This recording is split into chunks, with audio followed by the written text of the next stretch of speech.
Ale Roma le, ale Roma le, ale Roma le, ale Roma le, ale Roma le. Good evening, everyone. Welcome to Roma Theory. Roma sporting Braga tomorrow at 6:45 p.m. in what will be our third to last game in this new Europa League format. Did we like this format? First question to you all today is this. Did we like the format? Do we like this new complete one single table league style Europa League and Champions League and Conference League? Or do we prefer the normal group stages? I don't mind it. I think the only negative side to it is the fact that you play more games. But look, I'm not mad at this new style because I enjoy the fact that we've played bigger games, the fact that we played Spurs away, and the fact that we're going to play Eintracht Frankfurt in a bit. You know, the level of game increases, but so does the quality of game increases in a Europa League, which has, without a doubt, weakened itself because it doesn't have the Champions League sharks anymore. So I was actually very skeptical about it, but I've been quite surprised by this new Europa League, Champions League and Conference League format. However, we're not here to speak about that. We are here to speak about the game. We're here to speak about our beloved Roma. We're here to speak about them, Sporting Braga, Portuguese team, and what we can expect from this game. I will give you, as always, my predicted 11 in a second. And as Abdukarim Khan says, why don't you hit the like button? Hit the like button, subscribe to the channel, and if you're ready, let me know and we can start. Right, I'm going to get into it immediately because I know that you've got Champions League in a bit, so I don't want to keep you too long. I want to start off giving a little comment on Sporting Braga. I want to give a little comment on Portuguese football. I want to give a little comment on them because they aren't the best Portuguese team, because the best Portuguese teams are Sporting Lisbon, Benfica and Porto. But I have been very surprised by the level of competition of Portuguese teams in these last few seasons. And when I mean seasons, I mean years. You know, Portuguese clubs, especially in these European competitions, you always find a Portuguese team towards the end stages of a European competition, whether it's the Europa League, whether it's the Champions League, whether it's the Conference League. Benfica, Porto, maybe Sporting Lisbon in these most recent times with Gyökeres and Amorim. Now that he left, of course, they are back where they belong. But Portuguese football is interesting football. I would actually put the Portuguese league way up high compared to the French league, compared to the Turkish league, compared to other leagues, which maybe people retain around the same level. But I think the Portuguese league doesn't get the attention that it gets. It is a 3-team league. Yes, it is. But Sporting Braga is probably the 4th best team in the competition. Sporting Braga, fun fact, have got one of the most fascinating stadiums in Europe because I remember we faced Sporting Braga in recent times. And when I was preparing the graphic of Sporting Braga, I was like, I've seen this logo before, and I've seen this logo before not many years ago. And then I went on a Google search and I was right. We did play Sporting Braga not many years ago. It was under Fonseca in the Europa League. It was that Europa League campaign which brought us to the semi-finals, and then Man United absolutely whooped us. It was the year before Mourinho signed, and I remember we played there and we won 2-0 if I'm not wrong. And their stadium is fascinating because it's literally implanted in the middle of a rock. It's like in the middle of a cave. Search it up because it's a fascinating ground. Would have loved for this game to be an away game and potentially travel to it. But we will have more opportunities. Yeah, we've played them recently. Of course, I don't remember how we played those games. But from what I can gather, Sporting Braga are a team that developed some very interesting young players, as well as the other Portuguese teams out there. That's what the Portuguese teams basically do. The biggest thing about Portuguese football, is the development of youth, of young players, and having the power and ability to resell these young players and making so much money for them. They've got their most valuable player. I was having a look on Transfer Market, is this guy called Horta, but they've got a 19-year-old. I believe he's a winger and he's very, very good. So yeah, the little comment that I can give on Braga is this. Having said this, we're better than them. Having said this, yes, okay, it's not been our season. I know, we know this very well, but home game, home Europa League game. I strongly believe that we'll win tomorrow. I strongly believe that Claudio Ranieri wants this team to go very well in the Europa League, because Claudio Ranieri has taken a very serious talk with the board, and I basically told them it's true that the priority had to be the league, but we've bottled it so much in the league that now our attention shifts to the Europa League and the Coppa Italia. I expect a proper starting 11. I expect this game to be taken seriously, and I want 3 points because we need to secure those playoffs. And if you don't win tomorrow, the last 2 games are harder than this one, because you have to go to the Netherlands, which is never easy, and you have to play at home against one of the most on-form teams in Europe, Eintracht Frankfurt, who are second with 1 game in hand in the Europa League and second in the Bundesliga. So you've got 3 games remaining, and this is by far the easiest one. You need to get 3 points tomorrow, and I am confident that we will get 3 points tomorrow. Also because you can tell that the team is psychologically getting the spirit back going. It took them about 4 months, which I will never forgive them for, but they are slowly, getting the mechanism back going. It will take time. We will lose more games. We will draw more games. We will get cooked in more games. That does not mean that we will be in a crisis again. That just means that it's the Roma DNA. You win, you lose, and you draw. And you win a game, you lose 2 games, and then you win 3 games. It's a roller coaster. I always say this. Yeah, it's the one between the mountain, AI. It is. It's that one. But yeah, look, speaking about us, having said that I want to see a complete starting 11 with very little changes. I only want the changes that need to happen, not looking at the turn. Now look, we have to win on Sunday as well. We have to win on Sunday as well.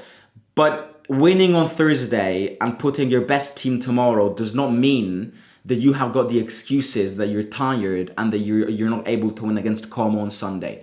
We are in desperate need for wins. Whether it's whatever competition you want, we need wins. So you win tomorrow and you play the best team and put the same team on Sunday and you win again. This is what needs to happen. It's not the time of the year to go, I need to have some changes here because my players are completely tired. They won't maintain this rhythm.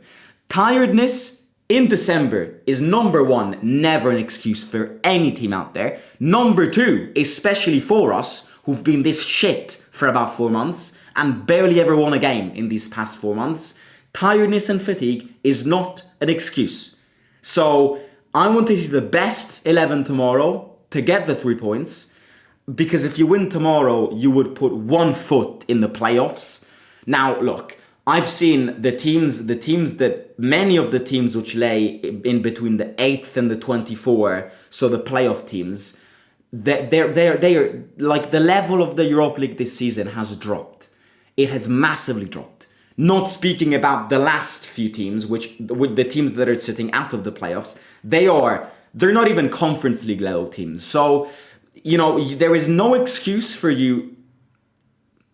Look, it's unjustifiable that we need to play the playoffs in the level of the Europa League of this season. I will never forgive them for this. The fact that we aren't and haven't and will probably not qualify in the best 8 teams of this Europa League edition is ridiculous itself.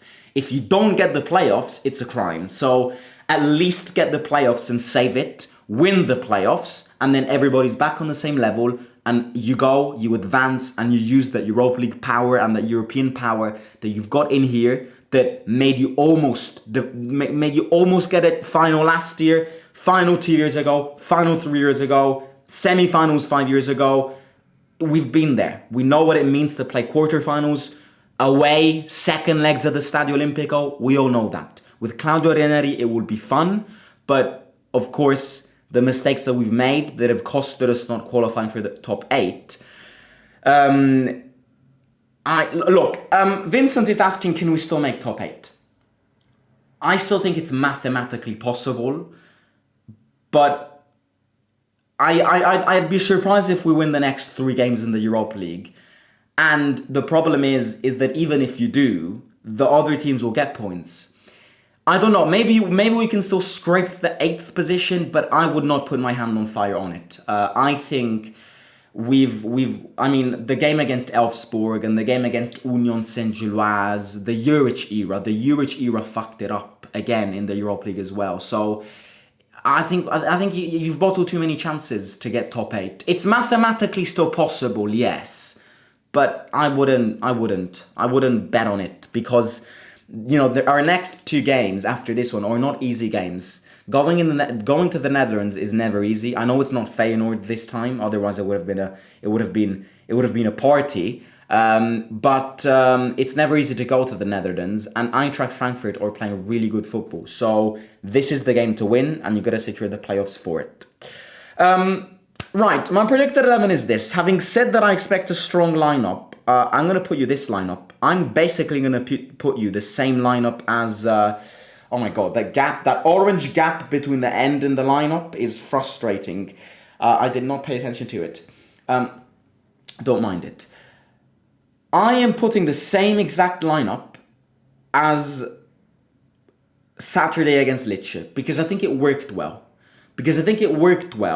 And I think a formation which works well, a formation which scores many goals, and a formation which transitions fast football, I think is a formation that you don't need to change.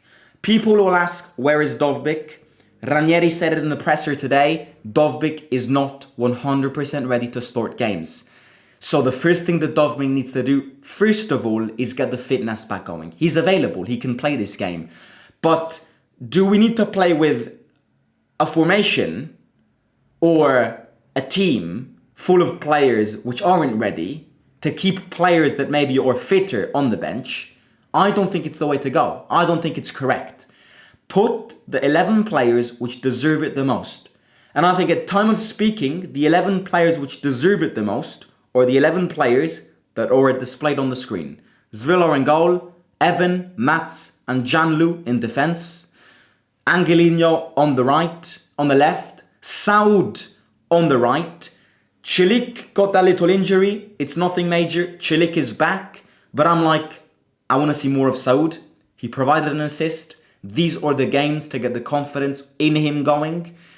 These are the games where he needs to get the confidence in himself going to then aim at starting bigger games. So why not start Saud, who's coming from an assist, who's coming from a fired up performance despite that penalty. In the middle, nobody else rather than Paredes and Kone. El Shaarawy, Salamakers, and Paulo up front. Paulo is a false 9. Yes, it worked against Lecce. Let's see if it works in Europe as well. Against a better side than Lecce, because Braga are probably a better side than Lecce. So my predicted 11 is this. Maybe it's more of a wishful predicted 11. I wouldn't be surprised if Dovbyk starts. But based on what Ranieri said in the press conference, I don't think he is going to start. Cristante's out because he's still injured and he's coming back from the twisted ankle. Çelik is back but won't be fit. Pisilli could start this game. But I'm like, who does Pisilli start ahead of? And plus, can I say another thing about Pisilli? I think as of now, it's much better for Pisilli to get brought into the game rather than start him, because he's had much better performances coming in rather than starting. I look at the game against Lecce, he got subbed in and he changed the game. I look at the game against Venezia, he got subbed in and he changed the game. We were losing and then we won. I look at the numerous performances that he had. The best ones that we had are the ones with him coming in. So yeah, him to come in. The other little the other player, which I don't know why. I don't know why Ranieri isn't giving him any minutes. Juric did. Like, probably the only good thing that Juric did as a Roma manager is give minutes to Baldanzi. I don't know why. I would have actually said that Baldanzi would have been not a staple, but a better player than some of them. But at the same time, I agree not starting him because Salamakers is on great form. Even though his form is not there, he's playing really well and he's changing games. And El Shaarawy, you can't sub El Shaarawy off right now. El Shaarawy, I read a stat. El Shaarawy is living the best start to a season since 2017 in terms of goals and contributions. 2 assists against Lecce, 2 goals against Bologna, goal disallowed, and an immense performance in London against Spurs. You can't not start El Shaarawy at time of speaking. So I think Baldanzi would be more of a Pisilli type player to come in. Sule, Claudio spoke about Sule in the press conference today. I still don't think Claudio trusts Sule as a starting player. I just think that's going to be the predicted 11. I may be wrong, maybe I will. But yeah, I think that will be it. Pisilli can play as a false 9. I'm not that convinced by Pisilli as a false 9, to be honest with you. Time to whoop Braga. I thought we played the same amount of games. How do we play more? Oh no, when I meant that Eintracht Frankfurt are second with the game in hand is because Athletic Bilbao played this afternoon against Fenerbahce and won, and Athletic Bilbao are currently first. But Eintracht Frankfurt, if they win, they are also first, as well as Lazio. So, yeah, I don't know why Fenerbahce and Bilbao played on a Wednesday afternoon. But yeah, it was a weird timing. But they did play.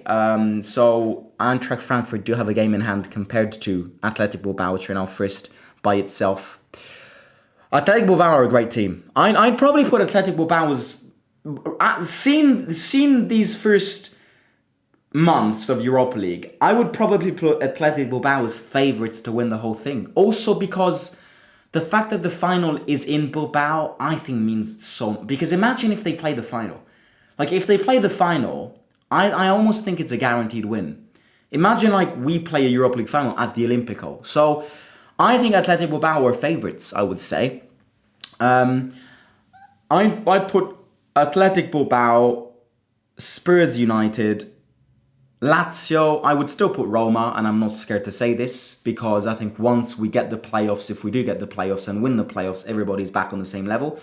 So I still put favourites of the tournament, Athletic Bilbao, Spurs United, even though United and Spurs don't really do convince me. Lazio can win, and I still put us. I really still believe we can still win this. And somebody else, who's top 8 right now? Just quickly checking. Eintracht Frankfurt, they already won it. They could do it again. Galatasaray won't win. Anderlecht won't win. Ajax won't win. Lyon won't win. Rangers won't win. Yeah, I'd say these are the favourites, to be honest with you. But I'd put Athletic Bilbao as first. Are you not worried about player fatigue or player rotation?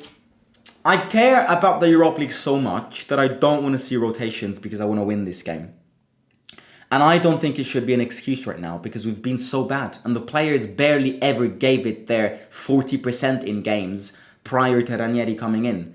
So I don't tolerate the excuse of fatigue right now. These players have done nothing this season. They've done absolutely nothing.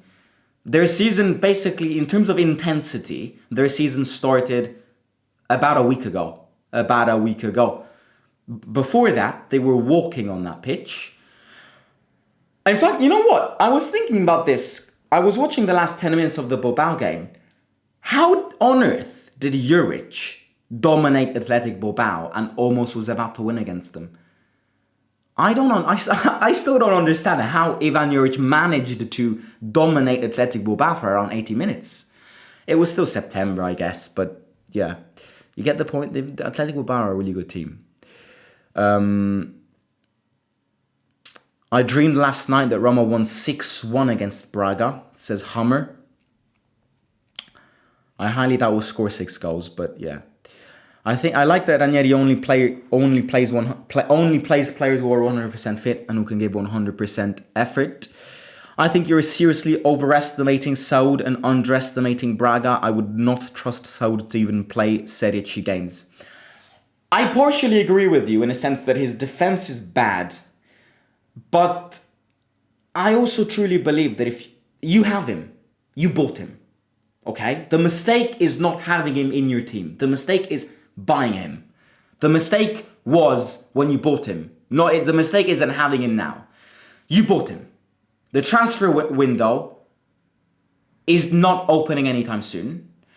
He won't leave because he is a very, very big image in bringing the Arab world into Roma, which is expanding the merchandising. And Saud does it perfectly. So he won't get sold because of this, at least until the end of the season. So you have him. You've got Cilic, who is probably better at him than defending, but is definitely not better than him at attacking. So I'm like, why don't I start him? He's in my team. I can't throw him away. And poor Saud, like, come on, some respect. Let's not throw him away. He's got a great smile. I feel so bad saying this. I feel so bad. No, but you do get the point. You have him. If this is, let's try starting him and let's try putting some confidence in him. On the other side, underestimating Braga. I'm not underestimating Braga. That's what I'm saying. You need to sort the best starting 11 because this is the last easy game of the Europa League first round. So there is no reason for you not to sort the best team. So underestimating them, I don't think so, because I think the best starting 11 I possibly could have come up with, I've put on the display. False 9 needs to have vision and creativity. Pizzilli isn't built for that position. I'd rather see Baldanzi playing false 9 or winger up top. I think we can win this competition. Juric was a menace against Bilbao. What do you think the score will be? I'm gonna go with a 3-1. We'll concede a stupid goal, but we'll score a few tomorrow. Yeah. Bilbao's dangerous player was just coming from an injury. Nico Williams. Oh yeah, I remember. I was at the ground with one of my mates who is absolutely Nico Williams' #1 fan. I remember. But it was a good game. I think we played. It was probably one of the few games where I would say we played good under Juric. We were very unlucky in that game. We deserved to win. And a game against Bilbao in the first game of the Europa League would have probably set you up for top 8. But then everything collapsed. You know, from the moment you lost the Elfsborg game, and from the following day, rest in peace, my grandfather died. From that moment, the Juric era collapsed. And then the Fiorentina and everything. But, you know, yeah. Udinese and Bilbao were the peak. And then after the Elfsborg defeat, Juric just only started going downhill.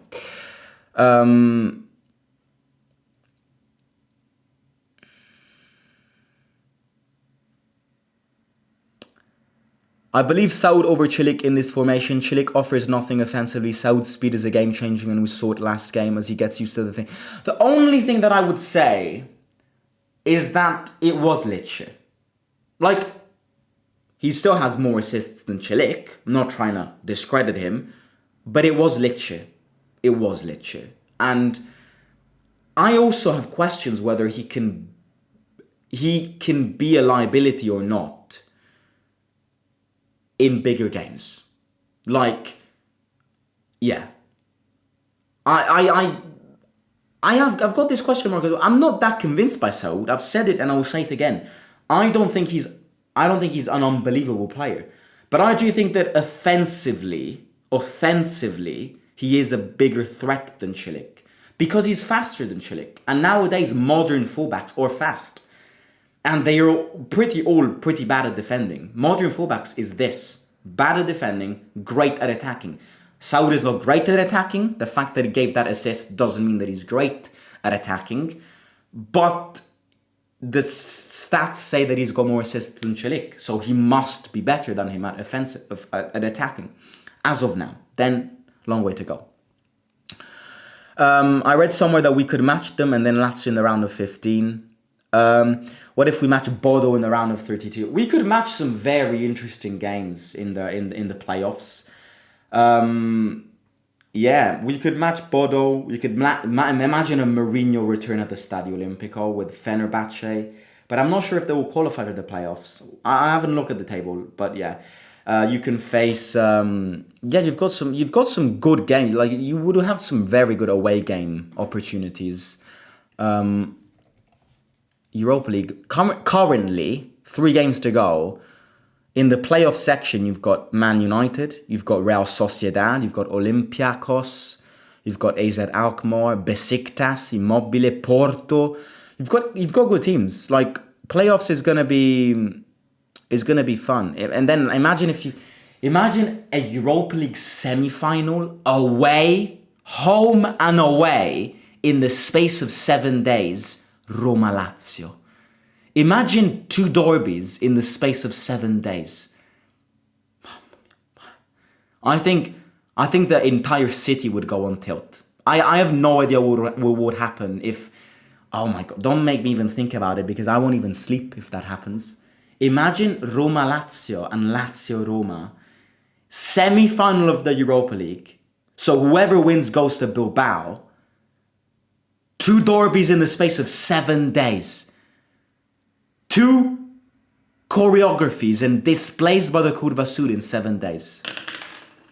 I'm not that sure I want that. I'm not saying that I want that because it could be paradise as it could be hell. And when I mean hell, you know Lazio, they remember these things till they die. It could be hell. In fact, I'm not saying I want it. It would probably be the ultimate challenge for Roma fans, you know. It would really be an ultimate challenge. Like surviving the 7 days. Nah. Imagine Roma Lazio as a Europa League final. But you know what? I would say the fact of having a home and away in the space of 7 days, 2 derbies, the possibility of potentially losing the first game and winning the second one and completing a comeback gets me more excited than a potential final. And in a way also gets me more... I think it'd be bigger. Like maybe not bigger, but it would be more atmospherically fascinating, if that's a term. I think a home and away in a semi-final... You remember what Inter... It happened in Milan in 2023. The same thing. Champions League semi-final, Inter Milan and Milan against Inter. Imagine that in Rome. Don't compare the Milan derby to Rome derby. Never do it in terms of atmosphere. Because in the Milan derby, you have Milan fan and Inter fans sitting together side by side, hugging each other when one of them scores. In the Lazio derby, you can bring binoculars, you can bring whatever you want, glasses. You will not find a Lazio fan and a Roma fan sitting together. And it's something that if you've been there, you know. If you want to go to a Roma derby, you will know. And yes, so I think, yeah, right. I'm going to end it. Game tomorrow. Let's secure the playoffs first. Don't forget to hit the like, subscribe to the channel. Champions League tonight, so go and enjoy it. And I will catch you tomorrow with the stadium vlog and maybe a match reaction, but it depends on what time I come back. Otherwise, I will do a little comment on the game on Friday. Hit the like, subscribe, love you all. Please do it. Takes 2 seconds and it supports the video and the channel a lot. And I'll talk to you soon. See you out.